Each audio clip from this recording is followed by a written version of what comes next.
नमस्कार, स्वागत है आप सभी का आपके अपने पसंदीदा चैनल में। आज के खास एपिसोड में हम जिस खूबसूरत एक्ट्रेस की बात कर रहे हैं, उनकी दीवानगी एक दौर में इस कदर थी कि फैंस उनकी बिल्डिंग की लिफ्ट से लेकर फ्लैट तक फूलों से भर दिया करते थे। वहीं इस एक्ट्रेस के करियर में एक दौर ऐसा भी आया जिसकी उम्मीद शायद ही किसी ने सपने में की हो। अपने करियर में वो इस तलक हाशिए में चली गई कि उनको फिल्मों में काम तक मिलना बंद हो गया। उम्मीद है आप सब अभी तक इस एक्ट्रेस को पहचान गए होंगे। अगर नहीं तो आपको हम बता दें कि ये एक्ट्रेस कोई और नहीं, 90 के दशक की सफल एक्ट्रेसेस में शुमार रंगीला गर्ल के नाम से मशहूर उर्मिला मातोंडकर हैं। बाल कलाकार के तौर पर एक्टिंग की दुनिया में कदम रखने वाली उर्मिला ने अपने करियर में एक से बढ़कर एक फिल्मों में काम किया। इनकी सफलता का आलम ये रहा कि सिनेमा जगत में 90 की दशक की सफल अभिनेत्रियों की जब भी बात होती है तो उर्मिला मातोंडकर का नाम जरूर लिया जाता है। बात करेंगे उर्मिला के करियर और उनके निजी जीवन के बारे में विस्तार से, लेकिन शुरुआत करते हैं उर्मिला के फिल्मों में आने के सफर से। आप बने रहिए हमारे साथ। मन चला मन चला मन चला करते करते तुम पे मरते मरते दिल दे दिया हाँ। ना चंदा ना सूरज ना तारा चाहूं रे तेरे जैसा लड़का। देखो हम दीवानों को। अपनी बिंदास एक्टिंग और डांस के लिए मशहूर रही उर्मिला मातोंडकर का जन्म 4 फरवरी 1974 को मुंबई में एक मराठी हिंदू परिवार में हुआ था। इन्होंने अपनी स्कूली शिक्षा मुंबई से और स्नातक की पढ़ाई पुणे विश्वविद्यालय से की है। माता पिता के एक्टिंग की दुनिया से दूर रहने के बावजूद उर्मिला ने अपना करियर एक बाल कलाकार के तौर पर साल 1977 में B.R. चोपड़ा की रिलीज हुई फिल्म कर्म से शुरुआत की, जिसमें सुपरस्टार राजेश खन्ना और विद्या सिन्हा जैसे उम्दा कलाकार थे। इसके बाद वो श्रीराम लागू की मराठी फिल्म जाकोल में दिखीं। हिंदी सिनेमा में कलयुग, मासूम, डकैत जैसी फिल्मों में बाल कलाकार के रूप में नजर आईं। प्यार ये है प्यार प्यार ये है प्यार प्यार ये है प्यार प्यार। सूरत हो बहुत खूबसूरत हो। साल 1983 में रिलीज हुई फिल्म मासूम से उनको खासा पहचान मिली और उनके काम को बहुत सराहा गया। इस फिल्म का उन पर फिल्माया गया एक गाना लकड़ी की काठी इतना फेमस हुआ कि आज के दौर में भी बच्चे अक्सर आपको ये गाना सुनते मिल जाएंगे। लकड़ी की काठी काठी पे घोड़ा घोड़े की दुम। बाल कलाकार के तौर पर उर्मिला ने अपनी अच्छी पहचान बना ली। उर्मिला जब बड़ी हुई और बतौर एक्ट्रेस करियर शुरू करने की बात आई तो उन्होंने साउथ इंडस्ट्री की तरफ रुख किया और साल 1989 में रिलीज हुई मलयालम भाषा की फिल्म चाणक्यन से बतौर lead actress superstar Kamal Haasan के साथ डेब्यू किया। अगर हिंदी सिनेमा की बात की जाए तो उर्मिला को साल 1991 में रिलीज हुई फिल्म नरसिम्हा से अपना पहला ब्रेक मिला। अपनी डेब्यू फिल्म में सनी देओल, डिम्पल कपाड़िया, रवि बहल और ओमपुरी जैसे उम्दा कलाकारों के साथ काम करने के बावजूद उर्मिला का निभाया मीनू का किरदार बहुत पसंद किया गया। इस एक्शन ड्रामा फिल्म से उर्मिला को नोटिस तो किया गया, लेकिन इसका उनके करियर पर कोई खास असर नहीं हुआ। हालांकि उनको फिल्मों के ऑफर्स आने शुरू हो गए।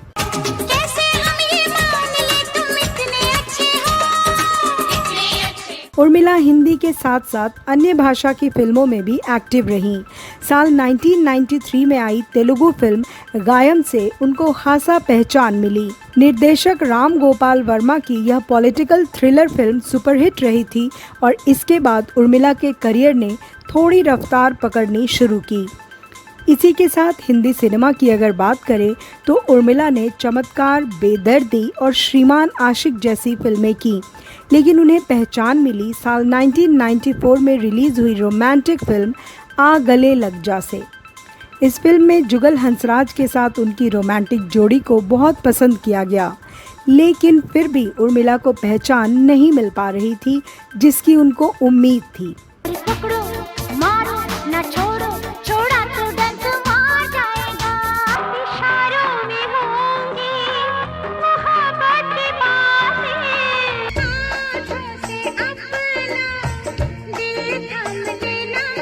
इसी बीच राम गोपाल वर्मा हिंदी में एक फिल्म बना रहे थे और इसके लिए उन्होंने उर्मिला को साइन किया।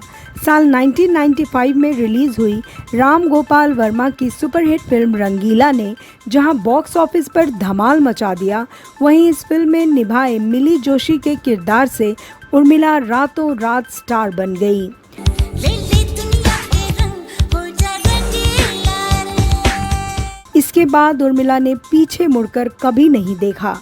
आने वाले समय में उर्मिला ने एक से बढ़कर एक फिल्में दी। वहीं निर्देशक राम गोपाल वर्मा रंगीला हिट होने के बाद अपने लिए उर्मिला को काफी लकी मानने लगे। उनकी कोई भी फिल्म उर्मिला के बिना पूरी नहीं होती थी।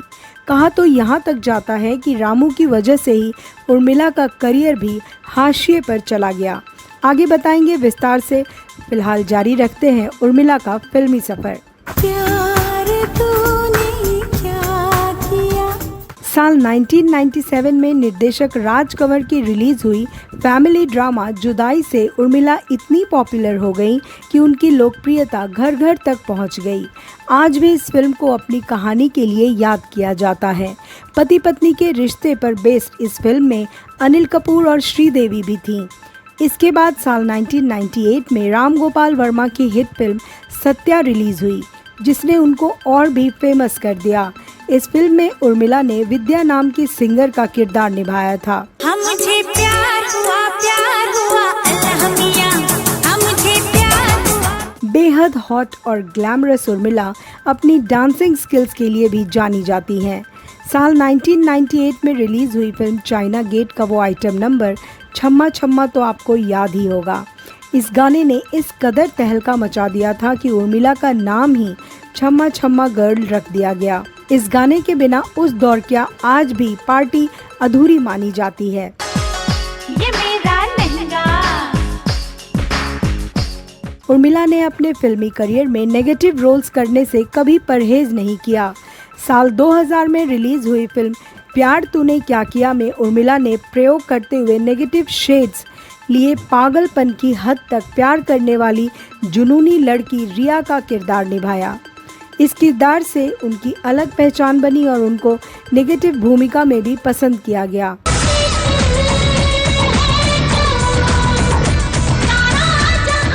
साल 2003 में रिलीज हुई फिल्म भूत तो पूरी तरह से उर्मिला की ही फिल्म रही। इस फिल्म में उनका किरदार भूतों से प्रभावित महिला स्वाति का था। इस फिल्म में उनके एक्टिंग ने सबसे ज्यादा समीक्षकों को प्रभावित किया। लगा मतलब विशाल वो थे वहाँ पर, लेकिन जब मैं पलटी ना तब नहीं थे वहाँ पर वो। उर्मिला की फिल्मों की बात करें और उसमें साल 2004 में रिलीज हुई फिल्म एक हसीना थी का जिक्र ना हो ऐसा भला कैसे हो सकता है। इस फिल्म में बेहतरीन एक्टिंग के लिए उर्मिला की तारीफ हर जगह हुई थी। क्या आपने तो कहा था कि 2 घंटे में मुझे। तुम टेंशन मत लो, मैं अभी अपील फाइल करता हूँ। ओके? अरे मुझे जेल में लेके जा रहे हैं, टेंशन मत। उर्मिला अपने दौर की बेहद खूबसूरत, बोल्ड और ग्लैमरस अभिनेत्री रही हैं। हिंदी सिनेमा में उनकी प्रमुख फिल्मों की बात की जाए तो इसमें नरसिम्हा, आ गले लग जा, रंगीला, जुदाई, सत्या, कंपनी, प्यार तूने क्या किया, दीवानगी, मस्त, भूत, जंगल, एक हसीना थी, कर्ज, पिंजर, नैना, बस एक पल, मैंने गांधी को नहीं मारा शामिल हैं। लटका दिखा दिया हमने, झटका लगा दिया तुमने। हिंदी सिनेमा के अलावा उर्मिला ने तेलुगु, तमिल, मलयालम और मराठी फिल्मों में भी शानदार काम किया है। वहीं उर्मिला ने सबसे ज़्यादा फिल्में रामू के साथ ही की हैं। दोनों के फिल्मों की बात की जाए तो कुल 13 फिल्मों में दोनों ने साथ में काम किया है और वो सभी फिल्में हिट फिल्मों में शुमार हैं। उर्मिला ने बोल्ड सीन्स देने से भी कभी गुरेज नहीं किया और उनकी फिल्मों में काफ़ी बोल्ड सीन्स देखने को मिले। तौबा मेरी तौबा, अब क्या सितम है, ऐसी। उर्मिला को अपनी एक्टिंग के लिए ढेर सारे अवार्ड्स भी मिले। सबसे पहले उन्हें तेलुगु फिल्म गायम के लिए बेस्ट सपोर्टिंग एक्ट्रेस का नंदी पुरस्कार मिला। साल 2004 में रिलीज हुई फिल्म भूत के लिए बेस्ट एक्ट्रेस का Apsara film and television producers guild awards, Bollywood movie awards, Zee cine awards और स्टार स्क्रीन अवार्ड्स मिला। इसके साथ ही उनको बेस्ट एक्ट्रेस क्रिटिक्स का फिल्म फेयर अवार्ड भी मिला। साल 2001 में रिलीज हुई प्यार तूने क्या किया के लिए मोस्ट सेंसेशनल एक्ट्रेस का बॉलीवुड मूवी अवार्ड्स, साल 2006 में रिलीज हुई मैंने गांधी को नहीं मारा के लिए बेस्ट एक्ट्रेस का बॉलीवुड मूवी अवार्ड्स मिला। इसके अलावा उनको दर्जनों बार अलग अलग अवार्ड्स के लिए नॉमिनेट किया गया। तन्हा यहाँ पे जीना ये कोई बात है, कोई साथ नहीं तेरा यहाँ तो ये कोई बात है। उर्मिला अपने करियर के अलावा निजी जीवन में भी काफ़ी चर्चा में रहीं। उर्मिला के प्यार में एक फिल्ममेकर इस कदर दीवाने हो गए कि उनके निजी जीवन में भूचाल आ गया। आगे जानेंगे कि आखिर कौन थे वो फिल्ममेकर और क्यों सरेआम एक महिला ने उर्मिला को थप्पड़ मारा था। आप बने रहिए हमारे साथ, लेकिन आगे बढ़ने से पहले रिक्वेस्ट है कि अगर आपने अभी तक हमारे चैनल को लाइक और सब्सक्राइब नहीं किया है तो अभी ज़रूर कर लें।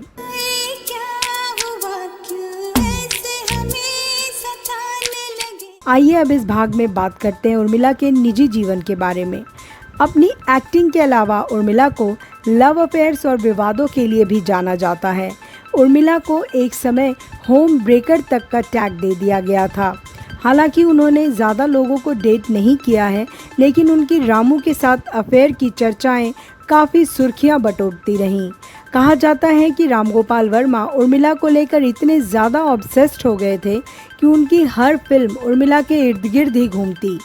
कहा तो यहाँ तक जाता था कि उनकी कोई भी फिल्म उर्मिला के बिना पूरी नहीं होती थी।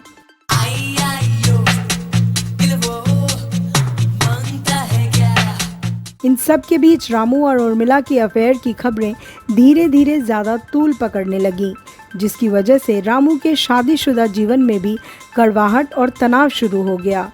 इसी सब के दौरान एक दिन रामू की पत्नी और उर्मिला आमने सामने आ गई। रामू की पत्नी ने उर्मिला को देखते ही अपना आपा खो दिया और सरेआम जोरदार थप्पड़ लगा दिया। वहीं इसके कुछ दिनों बाद खबर आई कि रामगोपाल वर्मा ने अपनी पत्नी को तलाक दे दिया और दूसरी तरफ उर्मिला से भी सारे रिश्ते खत्म कर दिए। पिघले हम के बादल निकली है चमकी। आगे बढ़ते हैं और बात करते हैं उर्मिला से जुड़े विवादों के बारे में। सबसे पहले उर्मिला और कंगना रनौत से जुड़े विवाद के बारे में बात करते हैं। दरअसल इसकी शुरुआत राज्यसभा सांसद और एक्ट्रेस जया बच्चन के उस बयान से हुई जिसमें उन्होंने बिना किसी का नाम लिए कहा था कि लोग जिस थाली में खाते हैं उसी में छेद करते हैं। जया के इस बयान का सपोर्ट करते हुए उर्मिला ने कंगना पर कमेंट किया और कहा कि कंगना हमेशा विक्टिम और वुमेन कार्ड खेलती हैं। इसके जवाब में कंगना ने उर्मिला को सॉफ्ट पॉर्न स्टार तक कह दिया, जो उस समय खासा चर्चा में रहा।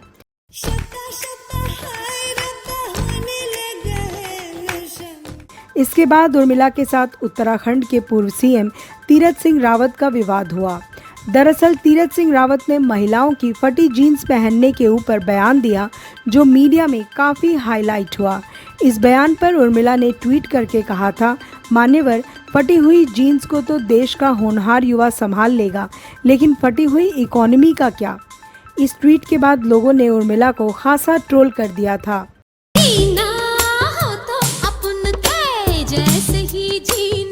ये तो थे विवाद और उर्मिला मातोंडकर के लव अफेयर्स की बातें।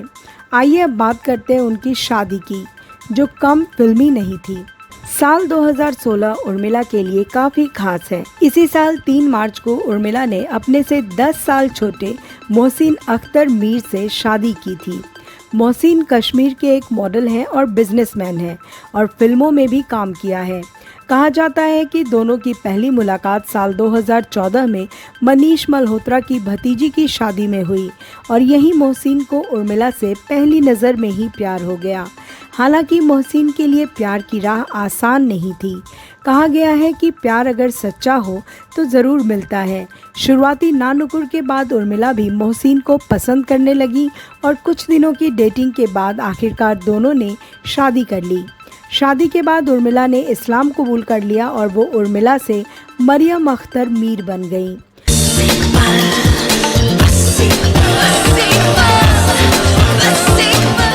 अपने बोल्ड अंदाज के लिए मशहूर उर्मिला को हर फिल्म मेकर अपनी फिल्म में कास्ट करना चाहता था। लेकिन एक समय जवान दिलों की धड़कन रही उर्मिला को अचानक फिल्मों में काम मिलना बंद हो गया। दरअसल रामू से ब्रेकअप का असर उर्मिला के फिल्मी करियर पर भी पड़ा। उर्मिला रामू के साथ काम करने के कारण दूसरे डायरेक्टर्स के साथ काम करने से मना कर दिया करती थी, जिससे दूसरे फिल्म मेकर्स उनसे दूरी बनाने लगे। वहीं रामू की भी बहुत निर्माताओं संग पटरी नहीं खाती थी, जिससे हर कोई उर्मिला को अपनी फिल्म में साइन करने में आनाकानी करने लगा।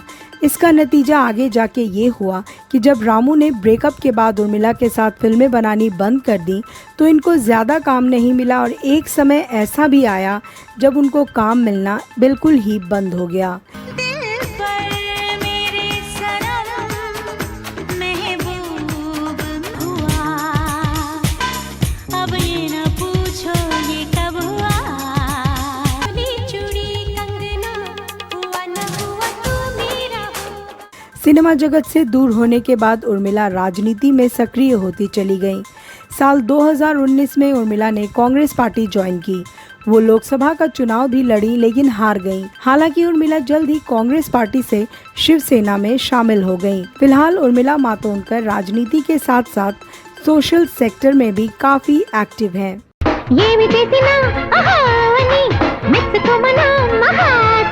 उर्मिला से जुड़ी बातों को एक एपिसोड में समेटना मुश्किल है। उम्मीद है कि आपको उर्मिला मातोंडकर पर बना ये एपिसोड पसंद आया होगा। अगर आपके पास भी उर्मिला से जुड़ा कोई रोमांचक किस्सा हो तो हमसे ज़रूर शेयर करें। और हाँ, चलते चलते एक बार आपसे फिर से रिक्वेस्ट है कि हमारे चैनल को लाइक और शेयर ज़रूर करें। नमस्कार।